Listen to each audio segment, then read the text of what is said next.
నమస్తే శ్రీమాత్రే నమః శ్రీకృష్ణ నమః. Welcome to my channel Hari ఓం.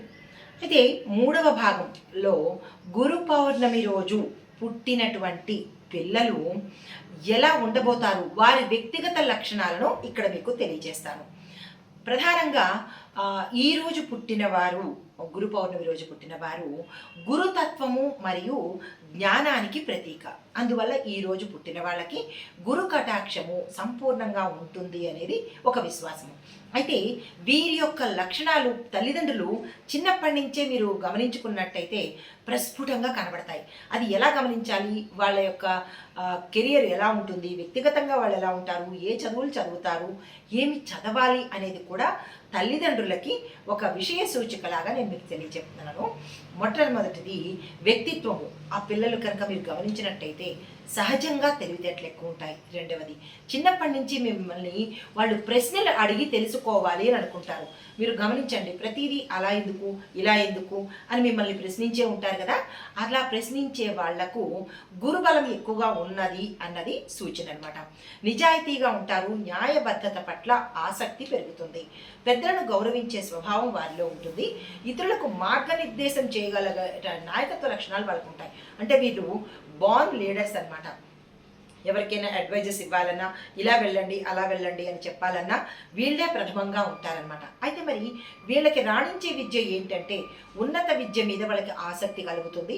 రెండవది గణితము, సైన్సు, సాహిత్యము, వేదాలు, జ్యోతిష్వము, తరువాత తత్వశాస్త్రం వంటి విషయాలలో వీరు రాణించే అవకాశం కనబడుతుంది. పేరెంట్స్ కొంచెం శ్రద్ధ పెట్టుకుని మీ పిల్లలు దేని మీద ఆసక్తి చూపిస్తున్నారు అనే అంశం తెలుసుకొని మీ కలలు కాకుండా వారి కలలు సాకారం అయ్యేటట్టుగా చేసుకోండి. పోటీ పరీక్షల్లో క్రమశిక్షణతో మంచి ఫలితాలు సాధిస్తారు. ఇంకా ఉద్యోగం చూసినట్టయితే కనుక వీరు సాధారణంగా ఏ రంగాల్లో అభివృద్ధి చెందుతారు అంటే ఉపాధ్యాయులు గాను, ప్రొఫెసర్స్ గాను, వైద్యులు అంటే డాక్టర్స్ గాను, న్యాయవాదులు, ప్రభుత్వ ఉన్నతోద్యోగాలు, బ్యాంకింగ్, ఫైనాన్స్, జ్యోతిష్యము, ఆధ్యాత్మిక సేవ, రచయితలు, వక్తలు, మోటివేషనల్ స్పీకర్సు, కౌన్సిలర్సు అంటే ఈ ప్రొఫెషన్స్ వాళ్ళకి చాలా చక్కగా నప్పుతాయి. మరి వీరి యొక్క ఆర్థిక స్థితి ఎలా ఉంటుందంటే డబ్బు సంపాదించే సామర్థ్యం అయితే ఉంటుంది. తొందరపడి ఖర్చు చేయరు వీళ్ళు. ఖర్చు చేయకుండా ఆలోచించి నిర్ణయాలు తీసుకుంటారు. అయితే వీళ్ళకి ఎప్పటి నుంచి గ్రోత్ బాగా వస్తుందంటే 30-35 సంవత్సరాల తర్వాత ఆర్థిక స్థిరత్వం పెరిగి అత్యంత ధనవంతులు అయ్యే అవకాశము వీరిలో కనబడుతుంది. అయితే ఇది సాధారణ జ్యోతిష అభిప్రాయమే. వ్యక్తిగత జాతకాన్ని బట్టి కూడా ఒక్కొక్కరికి ఒక్కొక్కలాగా ఉండవచ్చు. తర్వాత వివాహ జీవితం వీళ్ళకి ఎలా ఉంటుందంటే జీవిత భాగస్వామి విద్యావంతుడు లేదా మంచి నియమ నిబంధనలు, విలువలు కలిగినటువంటి ఒక వ్యక్తి వీరికి జీవిత భాగస్వామి అయ్యే అవకాశాలు ఉన్నాయి. అందరూ మనుషులే, కానీ ఉన్నతమైన వ్యక్తి భర్తగా కానీ భార్యగా కానీ రావడం అనేది చాలా అదృష్టం. ఎన్నో జన్మల పుణ్యం ఉంటేనే తప్ప ఇట్లాంటి పార్ట్నర్స్ దొరకడం అనేది చాలా అరుదనమాట. ఇవాళ రేపు భార్యాభర్తల్ని చూసుకుంటున్నాం కదా ఎలా ఉంటున్నారో. కాబట్టి ఈ గురు పౌర్ణమి రోజు పుట్టినటువంటి స్త్రీలైనా, పురుషులైనా, అబ్బాయిలైనా, అమ్మాయిలైనా, చిన్నపిల్లలైనా ఎవరైనా సరే ఆ రోజు కనుక ఆ పుట్టినటువంటి సంబంధాలు భార్య అంటే వధువు కానీ వరుడు కానీ వచ్చినట్టయితే కనుక చక్కగా చేసుకునే ప్రయత్నం చేసుకోండి. అయితే జీవిత భాగస్వామి కుటుంబ బాధ్యతలను చక్కగా నిర్వహిస్తారు. ఐదర్ పురుషుడైనా స్త్రీ అయినా సరే పరస్పరము గౌరవం ఉన్న దాంపత్య జీవితాన్ని వీళ్ళు కోరుకుంటారు. మరి పిల్లలు కూడా వీళ్ళకి చక్కని సంతానం కలుగుతారు. ఆధ్యాత్మికత ఎలా ఉంటుందంటే ఈరోజు జన్మించిన వారికి దేవాలయాల మీద, ఆధ్యాత్మికం మీద, గుడులు, దానాలు, హోమాలు వీటి మీద ఎక్కువగా ఆసక్తి ఉంటుంది. గురుభక్తి ఎక్కువగా ఉంటుంది. ధ్యానము, జపము, శాస్త్ర అధ్యయనం వైపు ఎక్కువగా ఆకర్షితులవుతారు. ఇతరులకు జ్ఞానం పంచాలి అనే తపన కూడా వీళ్ళలో ఎక్కువగా ఉంటుంది. మరి వీరి యొక్క బలాలు ఏమిటి అంటే మంచి జ్ఞాపక శక్తి కలిగి ఉంటారు, స్పష్టమైన ఆలోచన ఉంటుంది, తొందరపాటు ఉండదు, అబద్ధాలకు ఆమడ దూరంలో ఉంటారు, నైతిక విలువలు కలిగి ఉంటారు, నియమబద్ధమైన జీవితాన్ని మాత్రమే వీళ్ళు గడుపుతారు, చెడు వైపు అస్సలు వెళ్ళరు. అయితే ఇతరులకు సహాయం చేసే మనస్తత్వాన్ని కలిగి ఉంటారు. సమాజంలోనూ ఇంట్లోనూ వీరు ఎక్కడ ఉంటే అక్కడ గౌరవం పొందే అవకాశాలు కనబడతాయి. మరి వీరి బలహీనతలు కూడా చూడాలి కదా. కొన్నిసార్లు అందరినీ అతిగా నమ్మేస్తూ ఉంటారు. అది వీరి యొక్క ప్రథమ బలహీనత.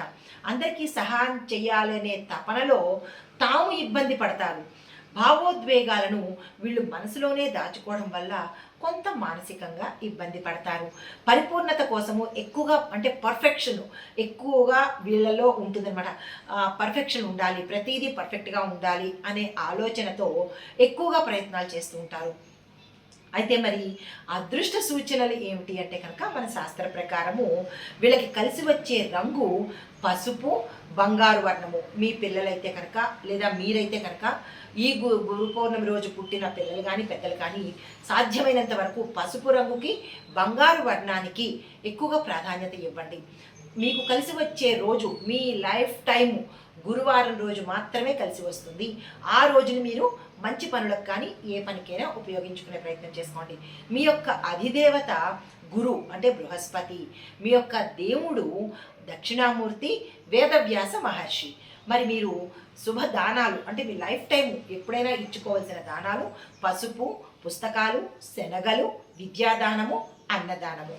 అయితే మరి మీరు జీవితంలో పాటించవలసిన అంశాలు ఏమిటి అంటే కనుక ప్రతి గురువారము మీరు గురు స్తోత్రాన్ని తప్పనిసరిగా చదువుకోవాలి. తల్లిదండ్రులను, గురువులను గౌరవించడము, విద్యాదానము లేదా పేద విద్యార్థులకు సహాయం చేయటము, సత్యము, ధర్మము, వినయాన్ని మీరు జీవితంలో లైఫ్ టైము మీరు పాటించవలసిందే. అయితే మరి మీరు మీ జీవితాంత కాలము ఒక చదువుకోవాల్సిన మంత్రము మిగతా వాటితో పాటు ఇది మాత్రం తప్పనిసరిగా చదువుకోవాలి. ఓం గ్రాం గ్రీం గ్రౌం సహ గురవే నమః లేదా గురు బ్రహ్మ గురుర్ విష్ణు గురుర్దేవో మహేశ్వర గురు సాక్షాత్ పరబ్రహ్మ తస్మై శ్రీ గురవే నమః. దీన్నైనా మీరు చదువుకోవచ్చు. అయితే ఈ గురు పౌర్ణమి రోజు జన్మించడము శుభప్రదంగా భావించినప్పటికీ వ్యక్తిగత భవిష్యత్తు నిర్ణయించాలి అంటే కనుక వారి యొక్క జాతక కుండలి, జన్మ కుండలి వేస్తేనే తప్ప మిగిలిన అంశాలు పరిగణనలోకి తీసుకోలేమన్నమాట.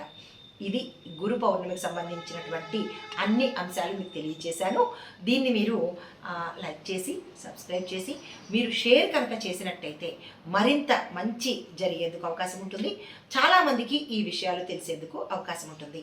అయితే మీరు ఎవరైనా జాతక పరిశీలన చేయించుకోవాలి అంటే కనుక నేను ఇచ్చిన నెంబర్కి కాల్ చేసి లేదా మెసేజ్ పెట్టి మీ యొక్క జాతక పరిశీలన చేయించుకున్నట్టయితే అందులో ఏమున్నాయి, ఏమీ చెయ్యాలి, ఇంకా ఏం పాటించాలి అనేవి సవివరంగా నేను మీకు తెలియజేస్తాను. నమస్తే.